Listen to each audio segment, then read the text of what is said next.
Hello and welcome to the Boro Breakdown Podcast with Jonny, Dana, Matt and Tom. We are the Boro Podcast that gives you all the Boro Matchday chatter in a podcast. In a week that absolutely nothing happened, we're all here to discuss just what our chips and curry or chips and gravy were like at the weekend and nothing else to discuss more than that.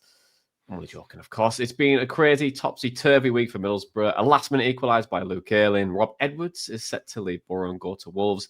And under the guidance of Adi Viveash, Harry Watling and Craig Little, Boro beat Birmingham City yesterday to move back into the automatic places. And we've got a full house to discuss it. And we're going to kick things off with Leicester because Dana and Matt did go to Leicester this week. And it turns out it was the Rats' last game in charge of Boro as well. I'm joking. Where Luke Ayling scored right at the very death. But Dana, Matt, you went to the game this week. And how would you assess a crazy end to it? You know what? I was frustrated for the majority of that football match. I think it got to about 25 minutes in and I thought, oh, here we go again. We've learnt nothing from the last few games in which we've really struggled to turn possession dominance into anything meaningful. It was just pass. Hackney have a shot. Oh, it's gone wide. Never mind. Try again next time. I was resigned to that first half petering out into a 0-0 until we conceded, and it was a really bizarre moment from Hayden Hackney.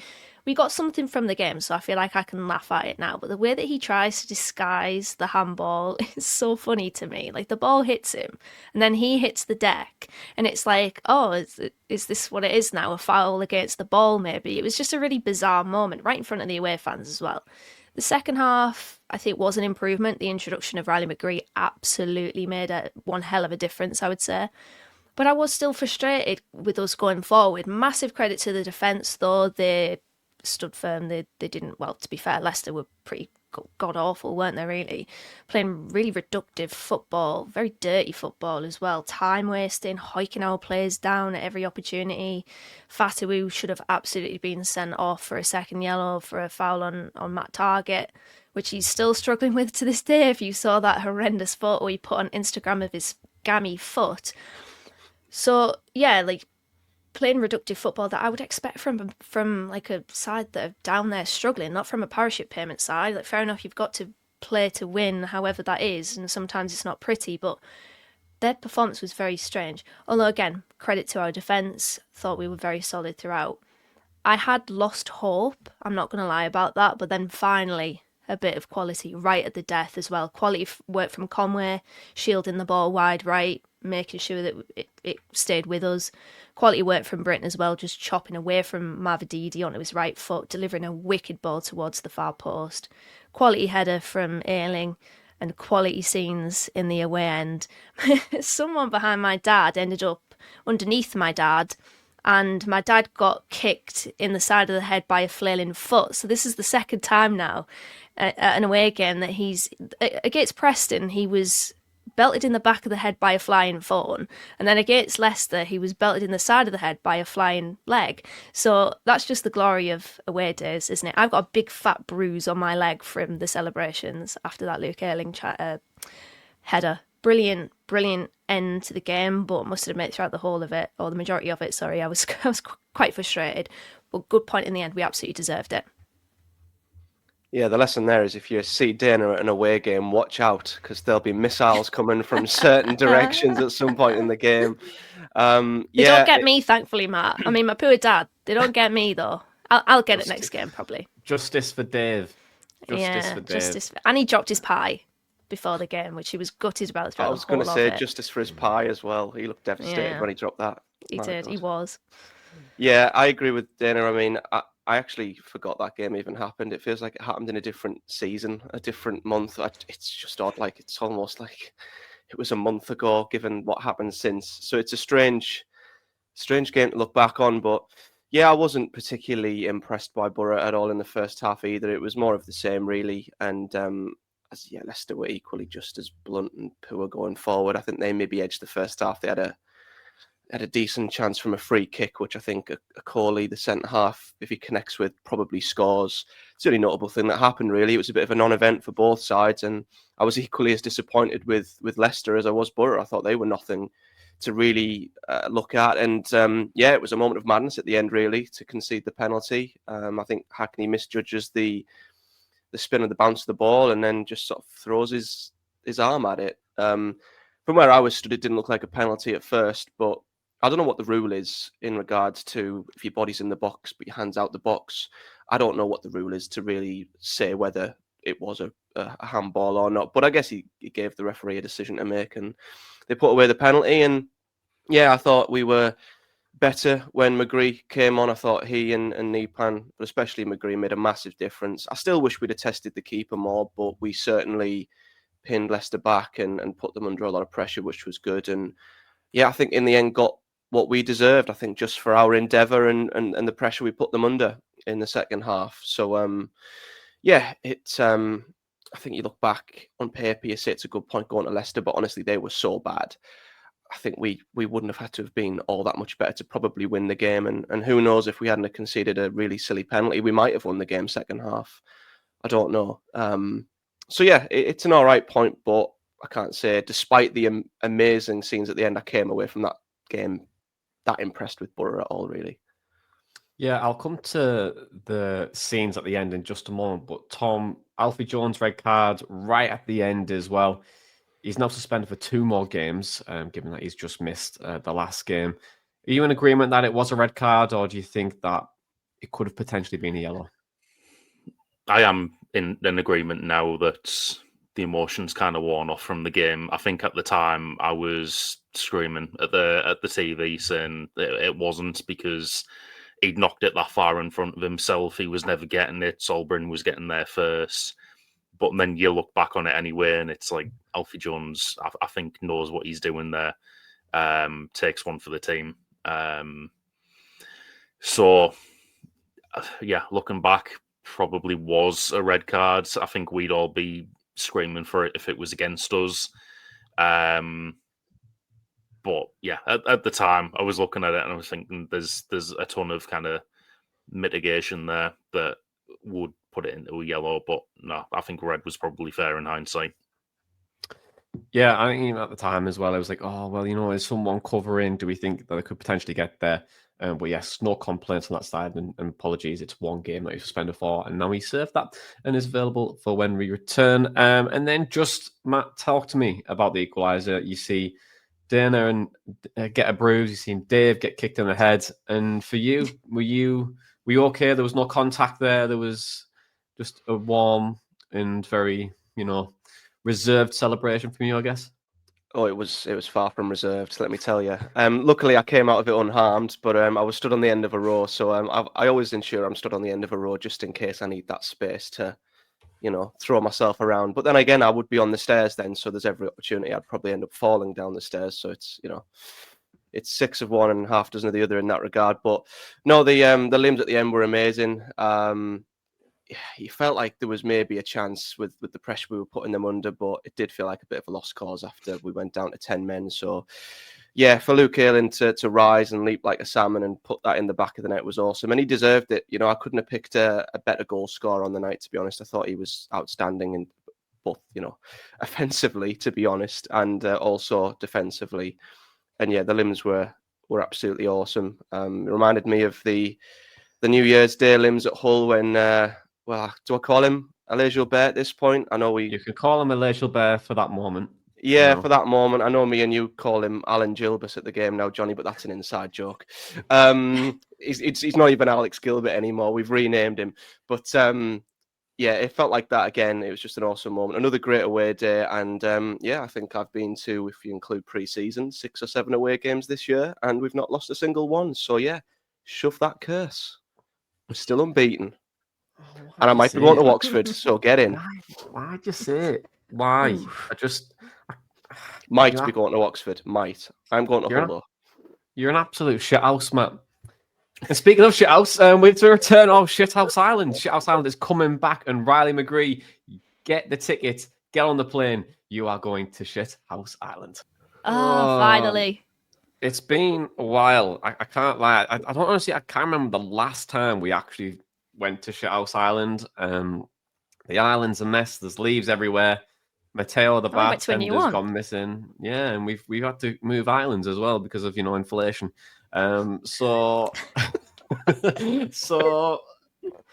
Since the drinks aren't free anymore, it's a bit. I'm gonna have to rework that song. But Riley McGree, Denmark, why is he in Shithouse Island? Why is he the first recipient of the 2025-26 season? Oh, it's just his celebrations after the equaliser against Leicester, where he's gored in what is the family stand actually at the King Power. He's giving it the big, and there's so much going on in this clip. By the way, if you're watching on YouTube, I'm going to play it again because I just think it's glorious. The way that everyone in the background is just like Tommy Conway's going off his tits. Lee Kearney's just done a roly-poly. Callum Britton abuses the Leicester corner flag. Like there's limbs everywhere in the background. Sol Bryn comes from nowhere. But Callum Britton. Riley McGree just giving it the big one to the family stand, which is something that Riley McGree just does best, to be fair. Riley McGree is a shithouse and he absolutely deserves another place, another ticket on Shithouse Island. It was brilliant. And that clip doesn't show it, but a little bit after that, one of the Leicester fans throws a bottle and Riley McGree and Aidan Morris both go up to head the bottle, and I just think that's brilliant. So yeah, it's a shame that we don't have that on camera, but that did happen. And excellent moment. Well done, Riley. Bloody typical. Gets fit just to go to Shithouse Island. You know, that's all he does. I know. You know, like at Australia, just gets fit and goes there. Should we add Rob Edwards to Shithouse Island, but just put him in jail? I mean, do we not want to kill the vibes? Let's just leave him on a desert island nearby where there's just nothing. Yeah. Maybe we should Photoshop a separate island and call it just Edwards Island, or I don't know, call it something because we can't put him in Rat there. Island. Rat Park. Yeah, maybe. Well, I mean, let's address the elephant in the room. Here's Nelly. I'm joking. I'm joking. So Rob Edwards is set to leave Middlesbrough this week, and I'll give you a timeline of events, and I'll do it in the theme of Craig David's 7 days because it has been a crazy 7 days. On Monday, Gary O'Neill had talks and pulled out following Victor Pereira's sacking on the Sunday. Tuesday, following the Leicester result, Edwards was named the favourite for the role. Nothing on Wednesday, but Thursday, Boro rejected the approach from Wolves. On the Friday, the presser was cancelled after the rumours really the speculation accelerated very, very quickly. And then by Saturday morning, it was announced that Boro had agreed terms with Wolves, and Edwards is now set to take charge at Wolverhampton Wanderers. And then we've chilled on Sunday.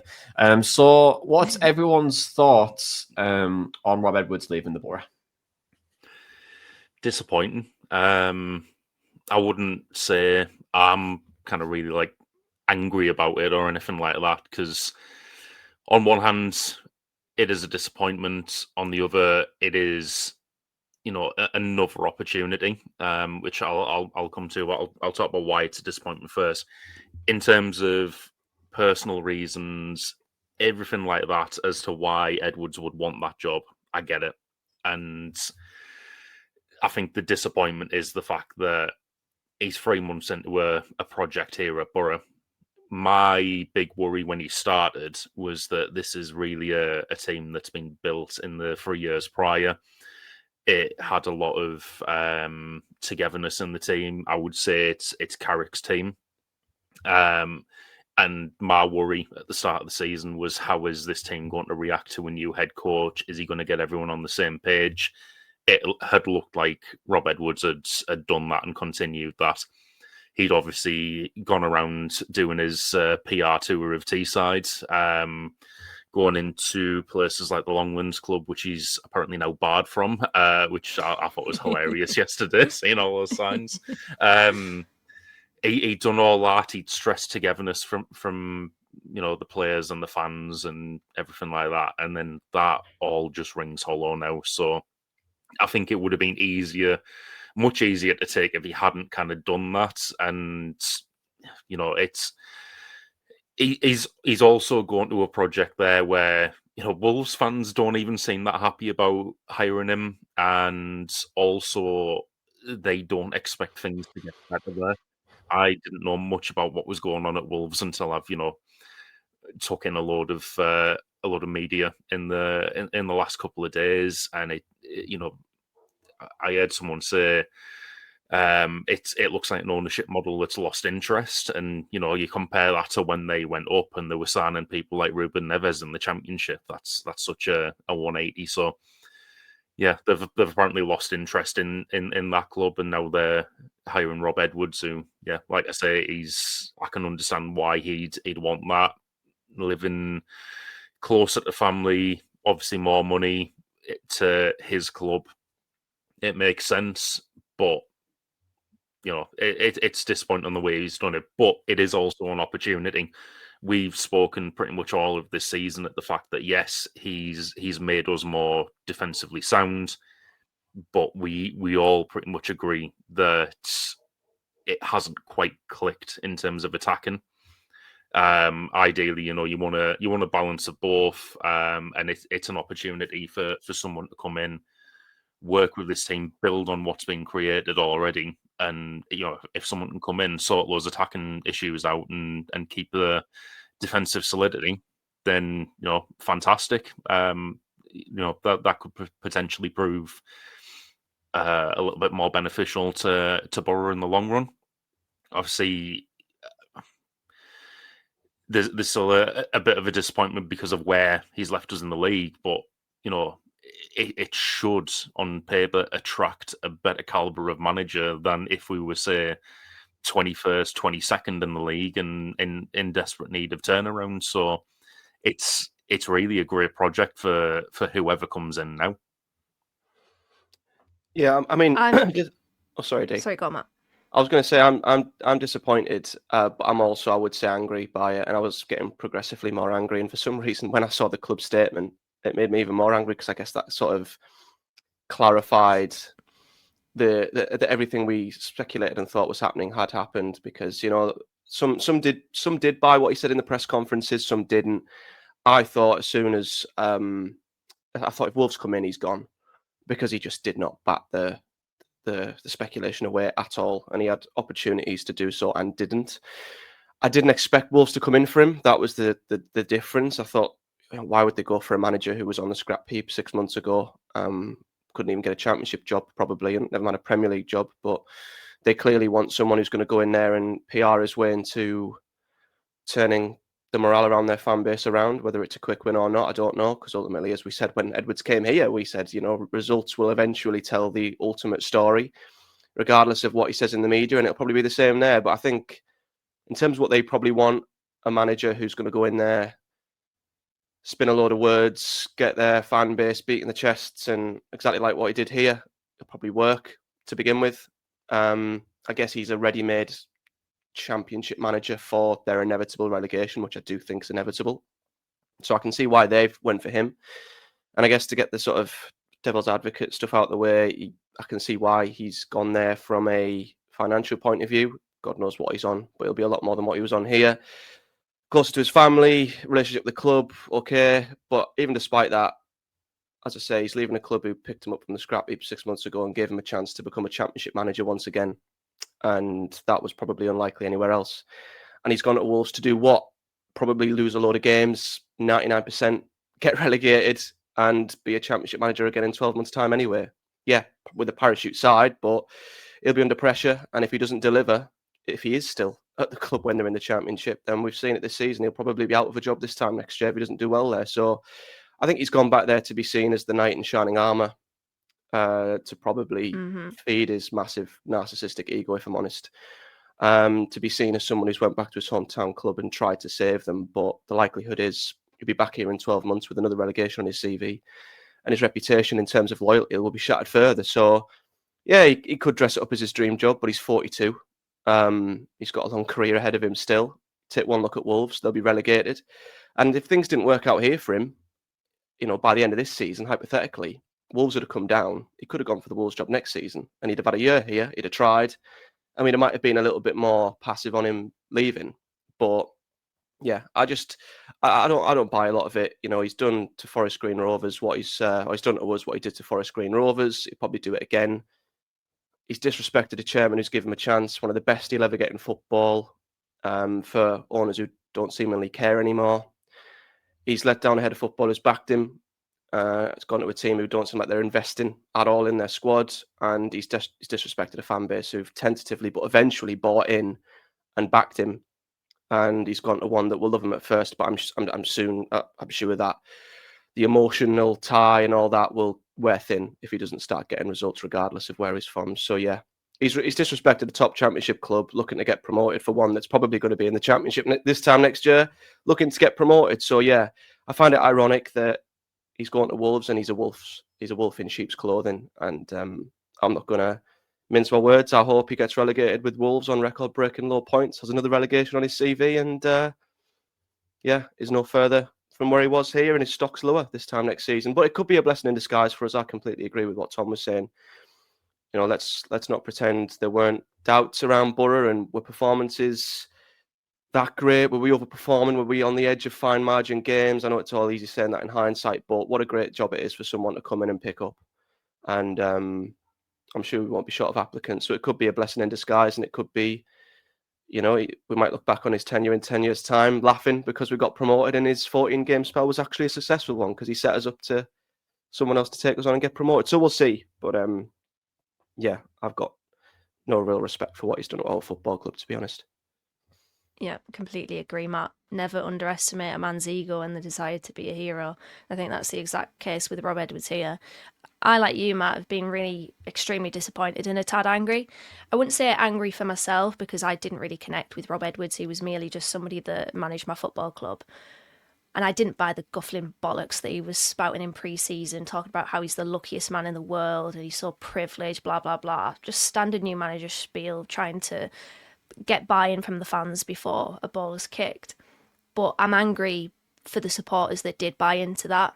I'm angry for the supporters who didn't want Rob Edwards, but bought into Rob Edwards because of the things that he said. Because let's not forget, Rob Edwards wasn't really wanted by a big portion of the fan base. They wanted Steve Cooper, they wanted Danny Rowell. They did not want him. He was the grey cloud in a blue sky. They didn't want him. And I can't speak for the whole fan base here, but a large majority of fans did not want you, Rob Edwards. And you made them buy into what you were selling them based on what you were saying. He's mugged every single one of those supporters off. And that's why I'm angry. I'm angry at that. I'm sick of people coming into this football club, acting like they get it, and then screwing us over at the first chance that they can. Absolutely sick of it. As fans, we love this football club. We care deeply about Middlesbrough, and we're very protective over the borough. And so when people say, as both of you have said, actually, I can understand him going for his family, etc., etc. I hear that, but I don't really stand with it, because to do that would be stripping the emotion away from the situation. And I personally cannot do that with this, because, you know, I care deeply about Middlesbrough Football Club, and I just think he's taken us all for fools, to be honest. And yeah, I echo the sentiments that Matt was saying there. Wish him nothing but the worst. To be honest, he's worse than Wilder, worse than, say, Ramirez.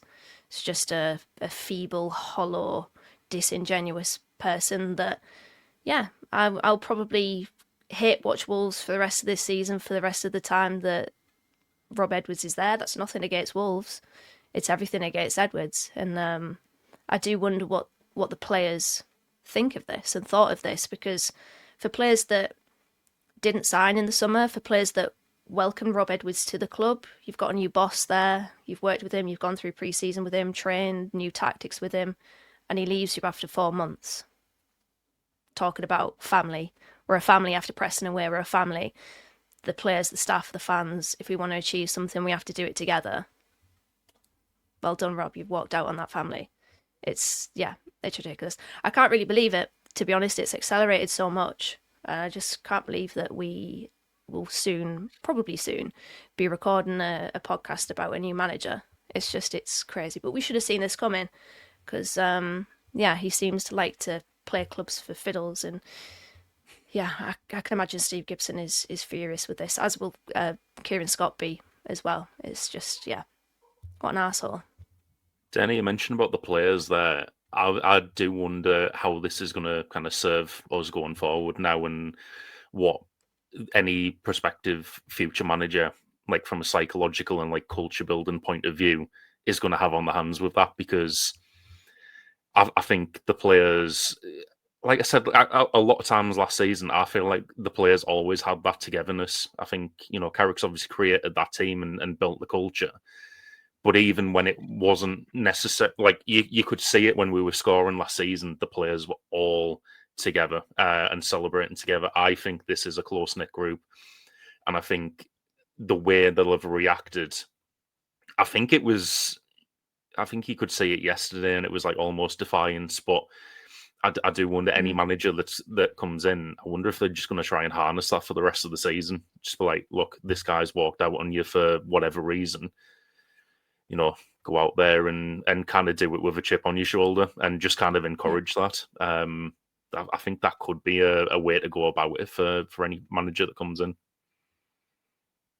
Yeah, I think that obviously that team talk will write itself probably it definitely did yesterday. Adi Viveash, you can say, well, sure, why you think you could be in the Premier League next season. And look, I wouldn't use Edwards leaving as a massive motivator for the remainder of the season. To be honest, I think the motivation and the intrinsic aspect of I want to play at the top level should really be forefront of that versus let's just try and prove a manager who will ultimately come down next year anyway. And I think you're probably looking at the players anyway in terms of has he really brought players on since he's been in. It's very difficult and to do that in about 3 or 4 months. But I think what I've seen over him as a coach now, I think I was a bit reserved, and I still have been reserved over Rob Edwards. And we came in, and I was like, "Oh, great! I get to compare him in comparable to what he did with Michael Carrick." Sorry, because I did say, "Oh, these probably two are my choice for when Chris Wilder left." And I've got that comparison now, and I would probably definitely favour Carrick over what Rob Edwards has done. Am I disappointed? Not really that he's gone, to be honest. I'm disappointed for other people. I'm frustrated for other people. I think there was cracks starting to show with Edwards. And I think with his style of football, you're only 3 or 4 games away from really starting to get scrutiny because Boro's creativity numbers had fell through the floor, to be honest. You've just taken a side who were arguably, obviously, pre-January, and that when it did go pear-shaped for Carrick. Prior to that, were one of the most creative teams in the Championship. One of the top, Middlesbrough were top goal scorers in one season, which is never the case. You've had teams that have been built and still create plenty of chances, and you've scrapped that. And you're a team that only creates 1 or 2 chances based on a press or on a set piece, which again, set pieces are becoming more valuable in the game again, and definitely a pivot that we should really start to adapt to. But ultimately, Boro, creativity-wise, had regressed a lot. Defensively, improved, but that is a knife-edge football, and you won't have been in that top 6 coming into the season, unfortunately, if we were to continue with that front. So the silver lining there could be it's actually a blessing that he is gone. And I found it quite hilarious yesterday when there was a segment on Sky where they're saying Wolves just aren't creating chances. I was like, well, have I got news for you, my friend? Because you won't be seeing any more. You may as well take the goals away because you won't create many chances. And it comes back to that Leicester point, Dana, where we were playing at round horseshoe, and we spoke on the last podcast around pragmatism and making sure that, you get that right blend of strategy and pragmatism.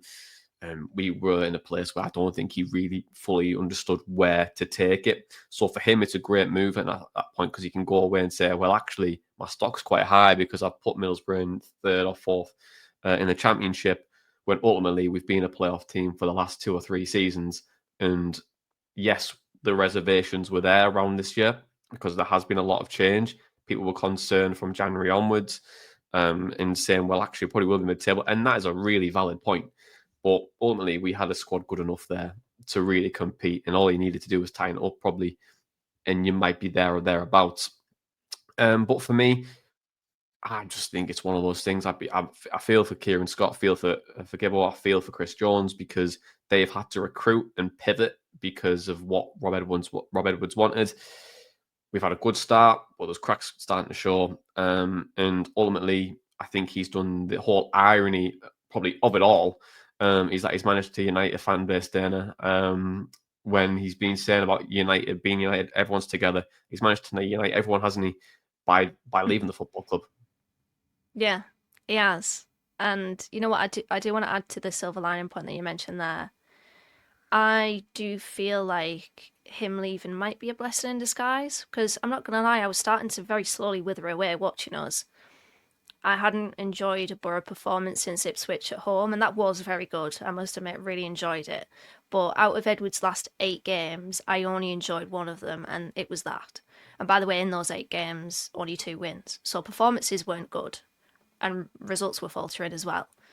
And I've always said on this podcast, and Tom and Matt, I know that you two don't necessarily align yourself with this, but I value entertainment in football as high as results. We sucked going forward. We really did. I said after the Leicester game, it was like pulling teeth watching us try to create a chance. And I know our good friend, our listener, Danny Beardmore, who's been listening to this podcast since probably day dot, is also of that opinion as well. I know he's kind of given us feedback throughout the whole of the season. And I agree with you, Danny, I really do. Like, I value entertainment a lot in football, and that's why I really like Carrick's team. And I'll just sit that point there, because I know people might get annoyed at, or could get annoyed at, the comparisons between the two of them. But I just felt like, excuse me, the last 8 games or so, or 7 out of the last 8 games of Rob Edwards, I just didn't enjoy watching us. I didn't enjoy watching us attack. And I will say that defensively, very good. Very, very good at protecting our box, and that's an important platform to spring off. And I think that will be good for the new manager to come in and work off, and hopefully don't do anything with that. Just keep that, retain that solid defensive structure. But hopefully the new manager can just add a little bit of extra layers, or unlock a different level in that underperforming attack. But yeah, back on the question about the irony. There was also a red faction banner at the early stages of the game that read, "The fans deserve to see people who really want to be here." And that was a direct quote from Rob Edwards.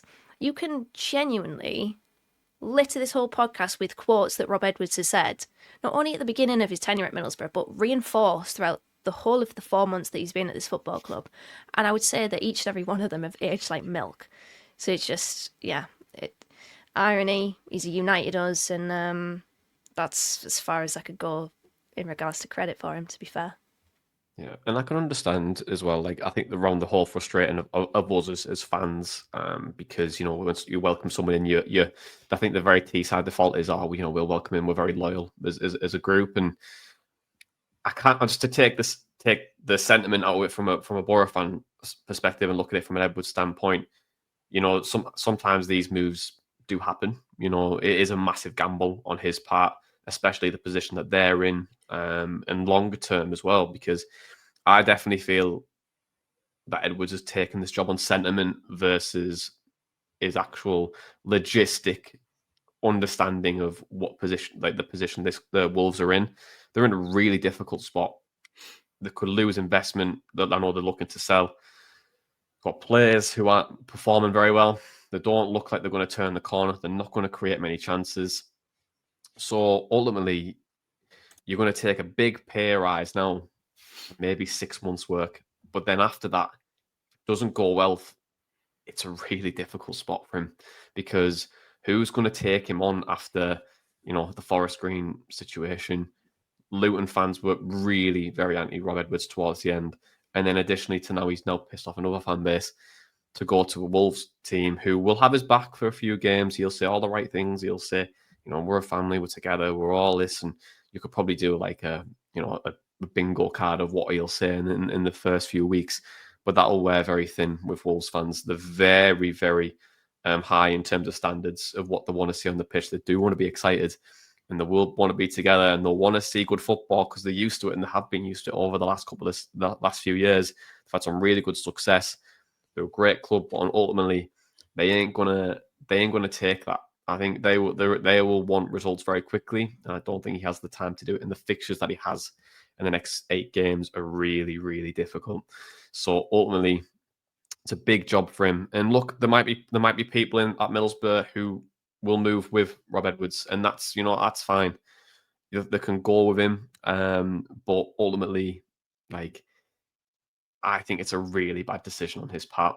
But like you said, Dana, and like you all guys have said as well, it could be a silver line. It could be a blessing. You don't need to probably do a motivational talk before games anymore. You've united a full fan base, and someone's got a fantastic opportunity now to take Boro to a position or a place where it could be really successful.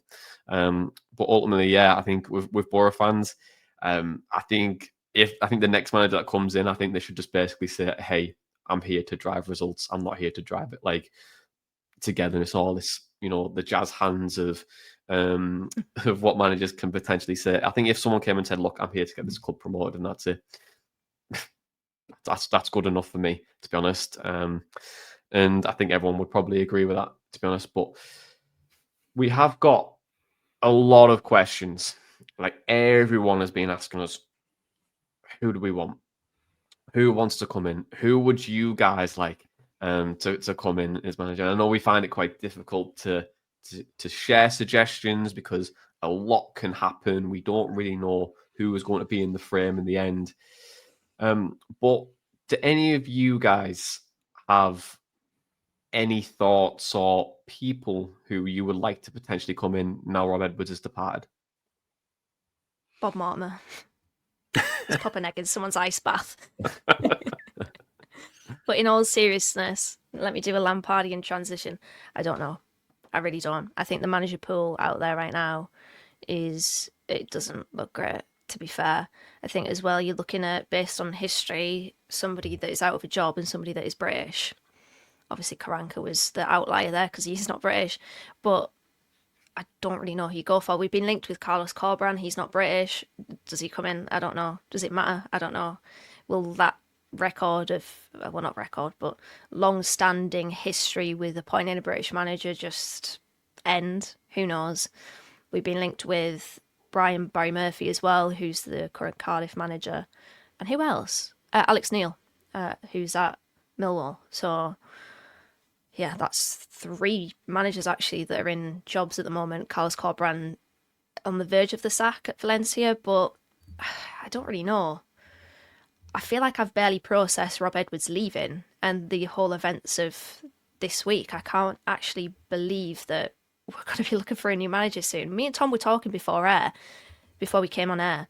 This doesn't feel like something that should happen to Middlesbrough Football Club. It feels so out of place for this club to be involved in something like this. Tom, you said that we're usually boring. Like, it's just standard, like, I don't know, business as usual type thing. So it's weird that we've been thrown into this situation. I wish I could come up with an answer because it's the question that everybody has. To every Boro fan, who do you want? Who do you want? I genuinely don't know. And that's my boring answer for a boring club. Yeah, just to expand on the boring part there, it doesn't happen to us. And, we've seen similar stuff happen to, say, like QPR a couple of years ago, Michael Beale leaving them after he just... Weren't Wolves involved with that one? Didn't he say, I'm not going to Wolves, and then he ended up going to Rangers or something? He did.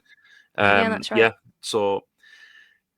that's it's better to be a boring club in that scenario because you've got the stability. I'm looking at some of the names listed on Odds Checker here, and I've got a list of people I definitely don't want as manager. Reading through them, Yeah. I absolutely do not want to see Gary O'Neill at this club again. Don't want to see Robbie Keane. Don't want to see Russell Martin. Vitor Pereira is actually 33-1, which I thought was quite funny because it's his fault we're in this mess. Michael Beale, don't want to see him. Don't want to see Sam Allardyce. Carrick's 33-1 after everyone mocked Sheffield United for what they've done this season and going back to Wilder. Definitely don't want to see that. You get 33-1 on Eric Ten Hag, which I think is quite funny. But like, I'm in a similar boat in that I don't know who I want to see. I've got doubts over Corberán if we did go for him, because ultimately if we did go for him, we'd be going straight after he's got sacked from a job. And my thoughts there are, what's his headspace going to be like after that? Is he going to be in the best position to actually do anything? We talk about people who actually get it. Mowbray is high up on that list. That'd be such a fantastic story. You got Southgate on that list as well. Me and Jonny went to go see a talk from him last Monday. Came out of there thinking, yeah, you know what? I'd love to see him come back and finish his story, Cody Rhodes style. But no, it's like you've got those two, and then I don't think he's actually been linked, and I don't think this would ever happen. But we see Brian Robson sat next to Steve Gibson at the game yesterday, and I'm looking at it thinking he gets it, and what a story that would be. But Getting back ultimately, in the half suit, half football strip kit thing, whatever he did. That'd be fantastic. The shorts and the suit. But, yeah, out of the names listed so far, the names I can see here, there's not really many. Lee Carsley or Ralph Hasenhüttl would be really exciting, I think, but I don't feel like we'd get either of them. So it's going to be interesting. And my hope is that we kind of get someone out of the blue, like we did with Karanka, and it's someone no one really expects, and they come in and get us promoted. But yeah, I think as you've said, Dana, the management market's a bit thin at the moment. But someone out of the blue, or like I say, someone who gets it and has that affinity with the fans already, I think could be quite a good not disappointment, quite a good appointment at this stage of the season. And as we've said, the team talk kind of writes itself for the rest of the season. So someone who can kind of play off that, maybe. I'd like to see them come in and still be able to work with Viveash though, because I think he's offering a lot. And I will say, because I know we'll get on to what happened yesterday, but in his interview yesterday, where after the match, where he was kind of saying, being at the forefront of everything, it's not me, and it's I kind of like what I do. That sounds to me that he is someone who doesn't really have management aspirations, and he is quite happy being assistant manager. Someone who can come in and work with him, I think, would be fantastic, because we all knew before he got appointed the experience he has in this league, the experience he has to offer. I think he could be a real asset to whoever comes in.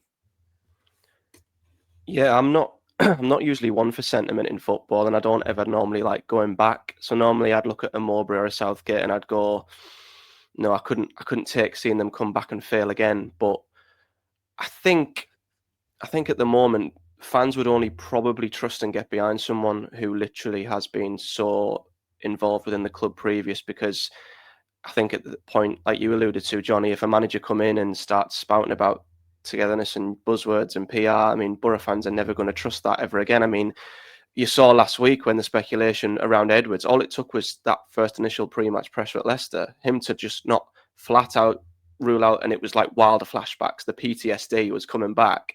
That taunted us for years, and that now looks like it was bloody nothing. Edwards has made Wilder look like a bloody saint. So that is like stayed with us. So the Edwards thing is going to stick with us for a very long time, I feel. And that's just not as fans. That's the players, that's the staff, everyone at the club. Gibson, his trust now within the next manager. It's going to take a lot. So that's where potentially a sentimental interim, I think, would be good. I mean, if Mogga came back, I would only want it to be as an interim, if I'm honest, just to help us through this period until we found someone proper, because equally, I don't want us to rush into the next appointment if it isn't exactly the one we want.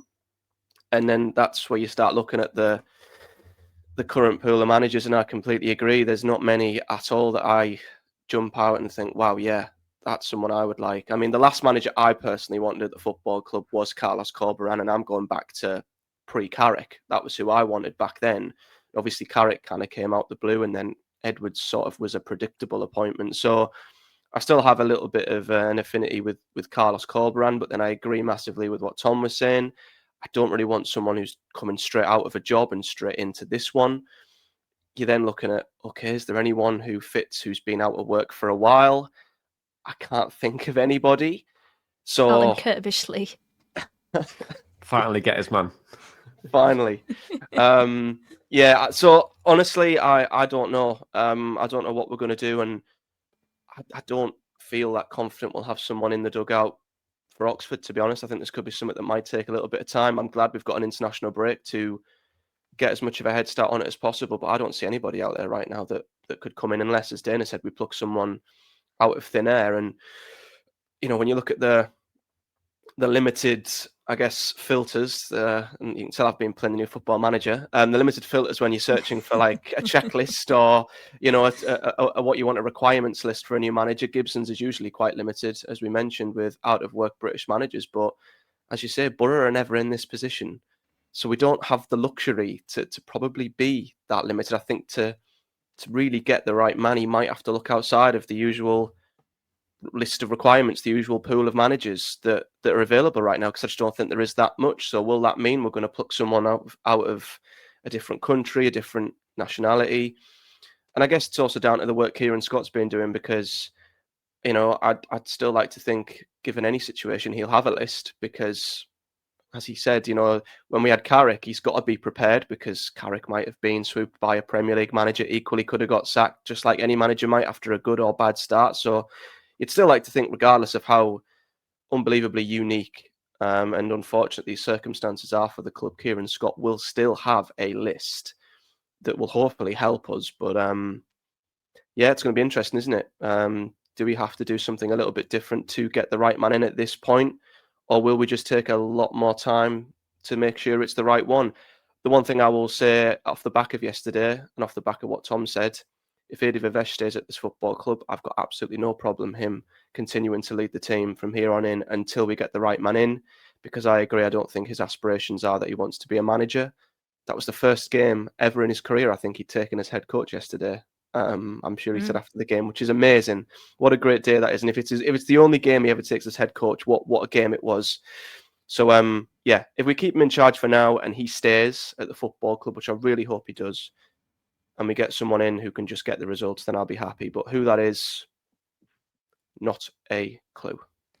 Norwich and Southampton are also looking for a new manager as well. So we've got two other Championship clubs that are looking for somebody else to take their vacant managerial position. So that might be interesting as well. It's two possibilities for taking Gary O'Neill off the market. So hopefully one of them gets him. Well, O'Neill is the favourite for Southampton, isn't he? He's in the bookies' favourite, so he's favourite for that. And then I believe Carrick was one of the early favourites for Norwich. So there you go. There could be two gone.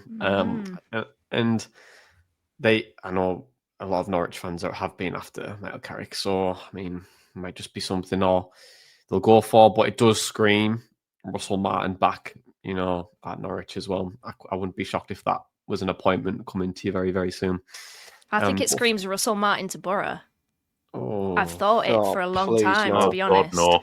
Oh no! I genuinely don't. have thought it for a long time. When we were looking for a new manager in the summer, he had just been appointed Rangers manager, and so I was like, oh, thank God. But stars are aligning, and I'm not sure I quite like it. I think not like that. I think with Martin, I think this conversation is proof that it might not happen. I think we speak a lot around styles and fan bases and connecting and really gelling together.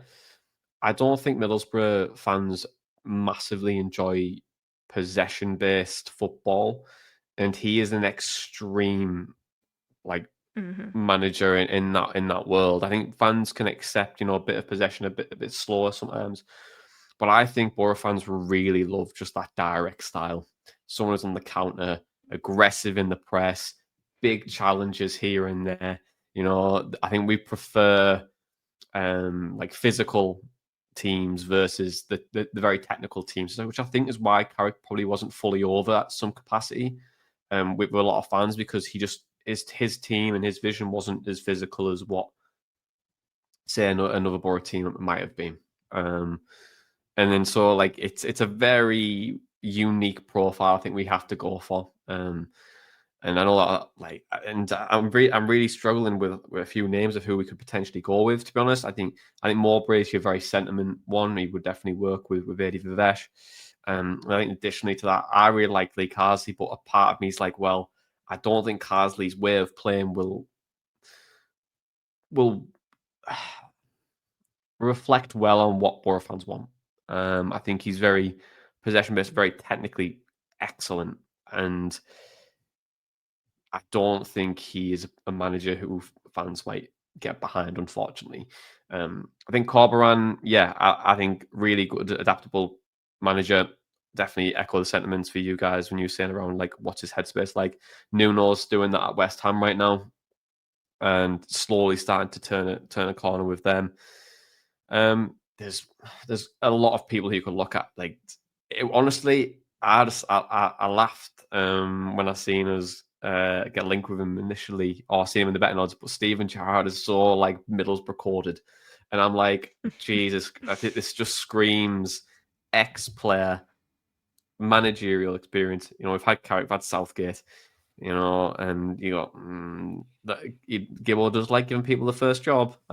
So I know he's had a good bit of experience, but very Middlesbrough Gibson coded is probably Steven Gerrard. But I think you tell you what, Johnny, Can you that imagine the Sky media? Sports would love that. Yeah. Like, well if he continues it on, Lampard at Coventry, Gerrard at Boro. Oh yeah. We'll finally find out who's better. Yeah, Lampard, Gerrard, title run, but we won't be in it. But it's yeah. And look, and again, that could be a narrative or an avenue we go down. You know, you could look left field and go abroad as well. I think we were linked with was it Raphael Wiki at Young Boys as well in the summer, so you could go down that route. There's a lot of people you could potentially look at, to be honest. But I think we'll probably find over the next couple of days that we'll be in a position where you'll know. But I think whoever comes in will most likely be a more pragmatic, counter-focused coach, because that's what type of coach Adi Viveash is. So I think from all those profiles coming together, I think it would make sense for us to go down that route and keep with that. But speaking of Adi Viveash, he did take his first game in charge as interim head coach for the game yesterday. So we had no proper head coach, 3 changes, a United fan base, and going into a game against a side who just won back-to-back 4-0 wins in Birmingham City. And they were staying at Hardwick Hall, where I was at an event on that Friday night as well. So it was very funny seeing them at the same place I was, and I let off a few fireworks before I left as well. So You hooligan. But guys, how would you guys reflect on such a unique day yesterday? I felt like yesterday was just all about the emotion and less about the game. You could see before the game started, I think I got on my seat probably about 25 minutes beforehand, and I was watching the warm-ups, and then you get to the end of the warm-up, the team all run towards the south stand. They get some ovation off the south stand. They're giving it back. You know what? The only guy I remember kind of paying attention to in that was Luke Ayling, and he looked well up for it, and he was leading everyone else to be up for it as well. First 10 minutes of the game, you've got all the chants about Edwards and stuff like that. As we've kind of touched on already, it did really unite everyone within the stadium, and it was absolutely written. You know, the Dale Fry and Hayden Hackney were going to get the goals. The only way could have been even more scripted than that is if we were, 2-2, we sent the keeper up and Solbren got a goal as well. I think everything about that game just encapsulated Teesside spirit and what it is to be a part of this club and support it. And I'm kind of saying this. I'm not summing it up anywhere near as well as Jonny did the other day in his now viral video. But I just think yesterday it was so good to be a part of it, and everyone was together yesterday. And then in addition to that, we did play well as well. So it's a really good advert for whoever comes in next. Just be like, look at that. That's what you get to inherit. And I dare say, like the league position yesterday, everything that's going on at the moment, it's just such a good advert for the club and who we are as Middlesbrough and Teesside. Yeah, I came away from yesterday feeling incredibly proud to be a Boro fan. I really, really did. And I went into the ground thinking the performance is secondary for me because it's been such a turbulent week. The players have been through it. Everyone's been through it. So if they don't play as well, it's one of them, isn't it? But I really enjoyed the performance, and I just loved so many aspects of it. I mean, you mentioned the goal scorers. I mean, absolutely written that they both got on the score sheet. I remember saying to Jonny when Morris lined up the shot, I was like, oh God, please don't shoot. And then when you see it came off Hackney, it was like, my God, it's even more perfect now. But there was just so many things about it that I loved. I mean, obviously we had to change formation midway through the first half, which was such a real disruption for us. Going to that back five, and then they come back into it. So you've got all that stuff going against you, as well as the referee, which we will leave to Tom, of course. And then second half, we got back in front, but to see it out, I mean, we had a back five at the end that consisted of a winger, Sammy Silvera, young George McCormick, another local lad coming in for his first game in how long for the senior side? Championship debut. Was it? Yeah, his championship debut. Wow. What a time, what a game, and what a period in a game to come into. 30 minutes left, defending your lead, coming in to a game like that at left centre half. You had Big Bill in the middle, a centre mid, and Alan Brown at right centre back. The most makeshift back five you've ever seen, and it just felt so pertinent of Boro and Teesside that they managed to hold on and they stuck together, and they were steel in terms of holding on to that lead. So that paired with the banners, which were awesome, the chants, which I definitely took full part in. Yeah, a fantastic day. It was almost written for us. And I think to top off all that, and it's not even just the Edwards saga, but recent performances, 3 games without a win, and we come out with this block of games, second once again, going into the international break with hopefully a bright new page to be written going forwards. Loved it. It was, given everything that had happened, I think it's the best we probably could have hoped for yesterday.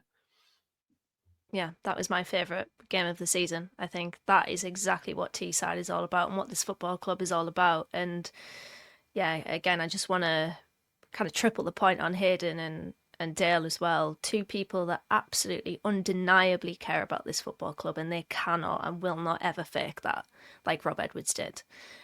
Brilliant atmosphere. I've got that chant in my head of I don't know if we're going to sing it. We'll all be out of sync. But let's just pack that one. We won't sing it. But we really don't care about Edwards. And I think we showed that yesterday, and just the defiance behind it. It was. I know you're going to ask me about the performance, Jonny, but that game for me was all about the intangibles, the things that you can't directly measure numerically, I guess, or data wise, but like the fight, the determination, the passion behind this football club. It was really nice, really good afternoon. It was a lower crowd than the Wrexham game. I think it was 26,000, wasn't it? The Wrexham game was 30,000.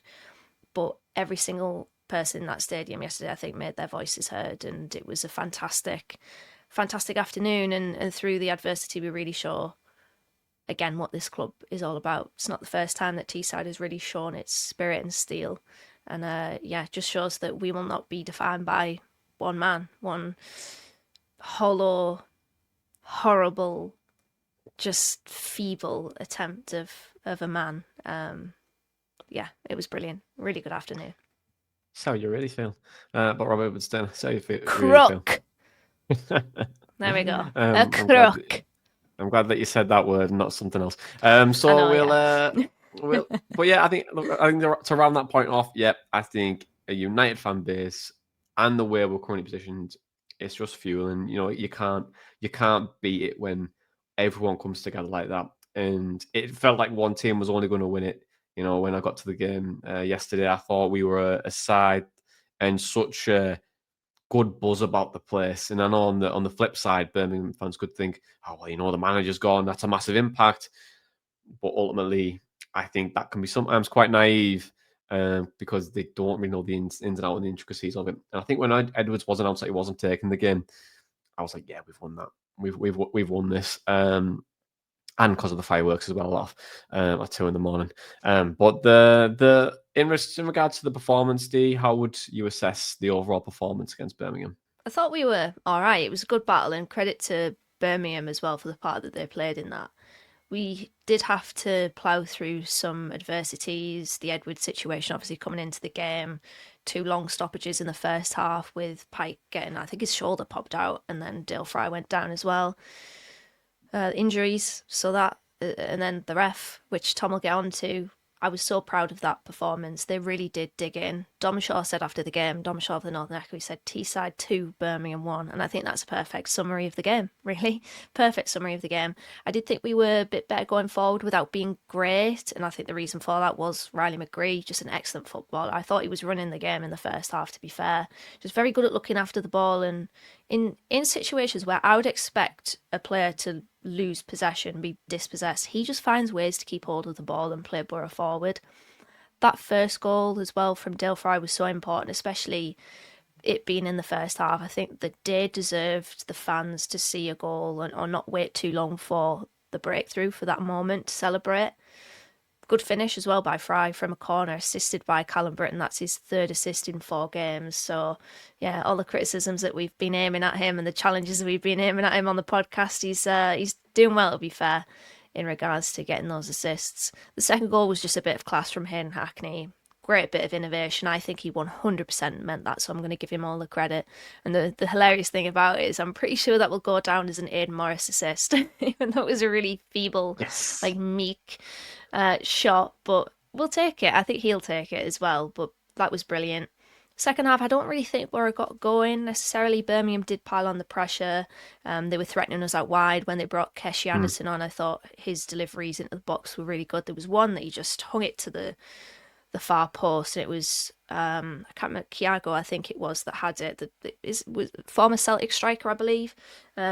I was expecting him to head home, and he didn't. He kind of flashed it across the face of goal, and it went out of play before. I can't remember. It might have been Leonard tried to get it back into the box from an acute angle. But yeah, they were dangerous out wide. We played more on the counter-attack in that second half, and Adi Viveash mentioned that after the game. But despite them throwing everything at us, including their goalkeeper, we held firm. So credit to absolutely every single player for that, and the fans as well, because yeah, when it was getting a little bit touchy towards the end of the game and bums were squeaking, voices were getting louder as well. So that was brilliant. I just, again, want to echo it. My favourite win or game of the season. Yeah, it was a really good win for us yesterday, and I thought that we actually caught Birmingham off guard a little bit by setting up in that 4-2-3-1 shape with McGree on the right, Wicker on the left, and Hackney just playing a bit more central.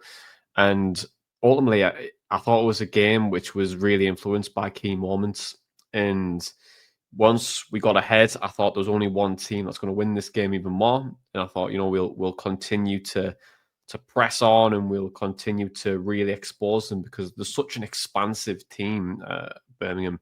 You'd often see the team, when they're in possession, everyone gets as wide as possibly can. You'd see a fullback invert to try and put the extra man in midfield. And the aim really was to try and expose Boro's fullbacks. And when Boro are playing that 4-3-3 shape, we kind of nullified that from the first part of it. And then that Fry injury for me is such a big moment in the game, because Boro had to revert back to the system, which I think Chris Davies thought Boro were going to play. And the way that they're trying to play as well, when they're so expansive, they try and leave the wing backs 1v1, and Silvera isn't really good defensively on that, hence why the ball was really getting filtered over to Patrick Robertson in that first half. And he's fantastic with his left foot, Patrick Robertson, I must admit. He's one of those Boro players which I thought, you've just got away from us a little bit, because I thought when we had him at the time, quality was there, just had some bad injuries. But when you play against those teams, you have to kind of keep really compact, and when that ball goes left to right and wide, you've got to have Bryn there just to collect it. And I thought he did that in multiple occasions yesterday.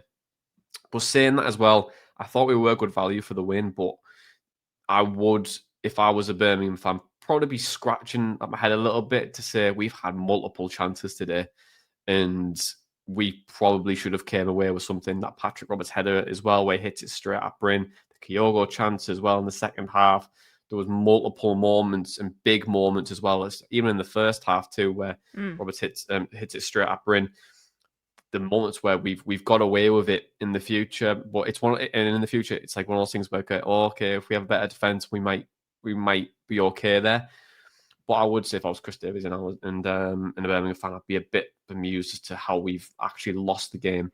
But I'm also saying in the same sentence, Boro were good value because they did enough, because they didn't control the game, but they just kept really compact. my one pain point would be saying I think we could have pressed a little better when we were sitting a little bit deeper in that low block. I thought Kalisen was running around in circles at some points where he just had to stick between the width of the centre circle and just stay around that area and just try and dictate the player from that side of things. But other than that, really good. And then probably finally on my final point on that is Riley McGree. Wow, just what a difference. What a player. Float like a butterfly, sting like a McGree. As I put in our one key takeout tweet. I think he is a wonderful, wonderful talent, and I'm so delighted that he's fit again. I think Sverre Nipan is very, very good as well. I think he just needs game time, and it's one of those things where do you play them both together behind a centre forward, and would you play a Conway behind that as well, and maybe play with Kaiser Australic? But we've got options down for whoever comes in next. But for me, the one player that needs to be on the team sheet, one of, because you couldn't drop Hackney, but is Riley McGree. I think fantastic player. And also shout out to George McCormick too. I thought he did excellent. To come in to a game where it's very, very difficult. The other team are pressing. You've also got Lyndon Dykes as well up top, who's a big centre forward, as well as and I think he just did superbly well. Honestly, I think everything apart of his performance when he came on was brilliant. And good on him as well. Another T-sider on the pitch and making your debut, it's always a hard thing to do. But Tom, now, there we go. I mean, do I have to say anything? Shall I just turn my mic off and let you go? Yeah, I can do if you want. I heard on the radio after the game yesterday that apparently that referee from yesterday is a Premier League referee, and was just covering a championship game this week, which makes me question what on earth is the criteria or the test to become a Premier League referee. Is it just your ability of watching the telly? Because I can only assume that this referee, when he's in the Premier League, a lot of it's going to be at the VAR station correcting what he's got wrong. Because my word, what a bad performance from that referee yesterday. I was actually blown away this morning because I've watched some like Birmingham media as well, and they were saying he was a bad referee. And there was I saw arguments on Twitter yesterday because Boro fans were saying, yeah, we beat you and you got 12 men, and they were like, well, but he was all for you. That probably just shows how bad that he was yesterday, because both teams are feeling aggrieved by that. The equaliser from them, double-handed push in the back. I didn't think it as much at first. I did think something must have happened for all of the Boro team to be crowding the referee like we did. Having watched it back in the highlights, it is a clear double-handed push in the back of Silvera, which then leads to the goal. I saw some Birmingham fans on Twitter after that saying, yeah, but it's a contact sport. I agree. Being like, I'm a big advocate for saying it's a contact sport. You still can't push people in the back while they're going up for a header. I've had that done to me before, and I landed on my shoulder, and it could have been worse than it was. But yeah, that was a clear foul. And then for him to have the audacity to book Luke Ayling after that, and only kind of, I think, what did he give? 2 yellow cards in that game? I'll come on to the other one in a second, but the audacity to do that after a clear foul, it just shows the absolute lack of ability that he has. There was a couple of fouls in that game. You know what I'm going to say as well? The linesman, just as bad. There was one on Callum Britton where he gave a throw-in, and Callum Britton was just saying, like, are you not watching him pulling on my shirt? And the linesman was just kind of like laughing at him. There was Hayden Hackney getting shoved down in the box. For me, that was right in front of me, penalty. I heard a few people say, like, he's been crowded out and stuff like that. It's not an excuse. He did get clipped on the back of the legs while he was running. That's a penalty. There was another one where Aidan Morris pretty much got choke slammed because, someone had their arm wrapped around his throat. He let it play on from there. And then we'll come on to the fact that Birmingham shouldn't have had 11 men on the pitch at the end of the game, because their goalkeeper comes up for the corner. He's jostling with Nipan. Is there a little bit of a shout for a penalty there? Probably not, because I think they were both giving it as good as they could to each other. Luke Ayling then celebrates when the ball goes out of play, and their keeper reacts like a kid who's just lost on FIFA and decides to, make his Xbox controller part of the wall, stands up, pushes Luke Ayling in the throat. To the letter of the law, that's violent conduct, and he should have been sent off. And I feel like the refs probably judged it as like, oh, it's the last minute. They don't have any more subs. They're going to have to put someone else in goal. I can't be bothered refereeing this much more. Probably he knew he was having a bad game as well, and gives him a yellow card. And really, from that, it just kind of sums up that referee's performance of the game. He's got no interest in applying the laws how they should have been applied. It was, whatever's easiest. He let a lot of things go that shouldn't have been let go. And yeah, I think that yellow card decision in the last minute just sums it up. He was, if I could give minus numbers out of 10 for a referee performance, he'd be on minus 10 for yesterday. So you really feel? I mean, but to be honest, I agree with you. Splinters in my arse from sitting on the fence that much there. But I mean, like, I agree with you. I thought it was a really poor display, to be honest. It was one of those games where it felt like this is more about me than it is about the game. And I think with all those games, it's very difficult, I think, for any fan to witness that, to be honest. And look, we all see it differently. But, I mean, probably just don't see it like that, because I thought it was a really poor display yesterday. But when the game was finished, there was some really lovely celebrations around the stadium. Everyone was buzzing. There was a weird song that would happen at the end. I don't know if anyone caught that.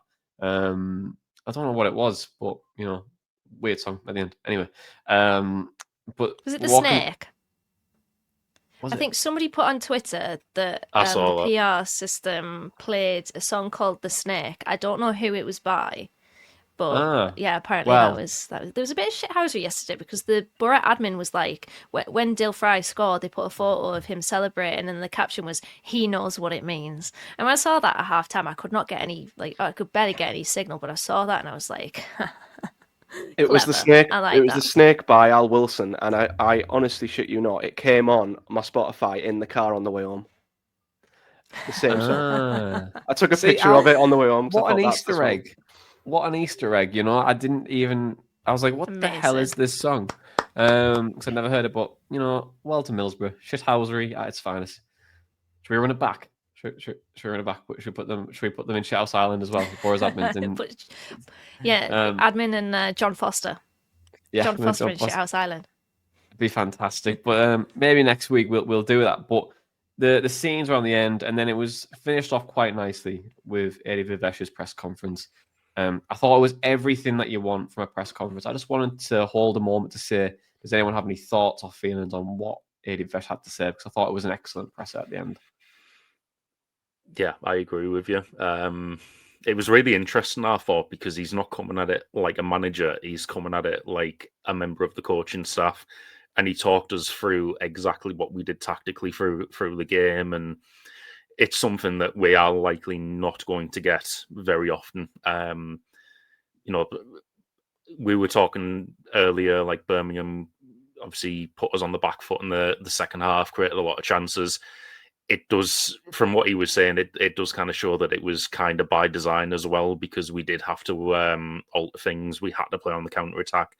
And he explained that. He explained the changes made and the game state at the time really well. And yeah, like I think a lot of managers, they'll always give like a political PR polished answer to everything. Not as much as Rob Edwards used to, but I think that a lot of managers just won't give anything away like that. For me, it was really interesting to hear Viveash talk in the presser afterwards. I think I agree with all of that, Tom, to be honest. I just think that we're very lucky to have Viveash in as well, to be honest. I think he's just such a great coach to have around the place, to be honest. But guys, we've got Question. Oh, then I don't know if you got a point or some of the Viveash stuff. Yeah, sorry. God, that was clutch, wasn't it? Putting that in the private chat just before you were going to go to podcast questions.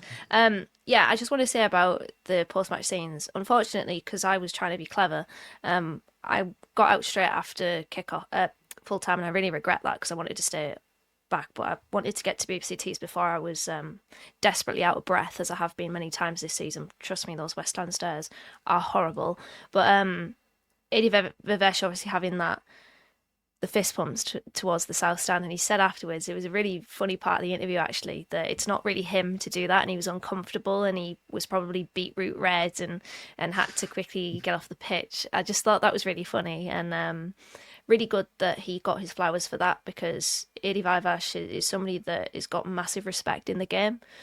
Speak to a Coventry fan about him and they'll have nothing but good things to say about him, and he deserved that moment yesterday, I think, leading out a team as, you know, the stand-in head coach. Might not be something that he wants to do more frequently, judging by what he said after the game. He's more somebody that likes to just kind of sit in the coaching staff area and not really venture too much into like the touchline. But yeah, really good that he got that moment, and I just thought his post-match interview just talking about that was brilliant. So massive credit to Adi Viveash. I hope that we can keep him, because it seems like he's a really important part, or will be an important part of any coaching contingent that we could have. I hope so too. I also love how everyone pronounces his last name differently, and that's why I'm going to call it it from differently. Yeah, I said it differently twice there. I said Viveash and then Viveash. So who knows? But you know, why don't we just call him 83 Stripe? Like we originally planned to do throughout the whole season, and we've quickly parked that. So, you know, well done, 83 Stripe. Yeah, we were very, very good yesterday. But let's round this podcast off and go to podcast questions.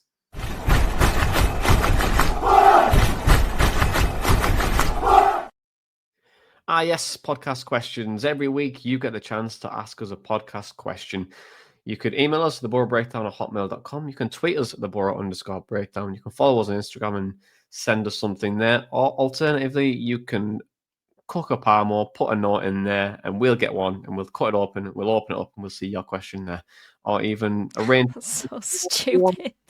However you want to do it. I'm out of ways to ask us a question, guys. I can't lie. But the first one, it's from Dan, and they ask, how impressive was Riley today? We've missed his movement and vision, but can he stay fit, or is he coming back from international duty injured? Matt, I'll give this one to you. How impressive was Riley McGree yesterday?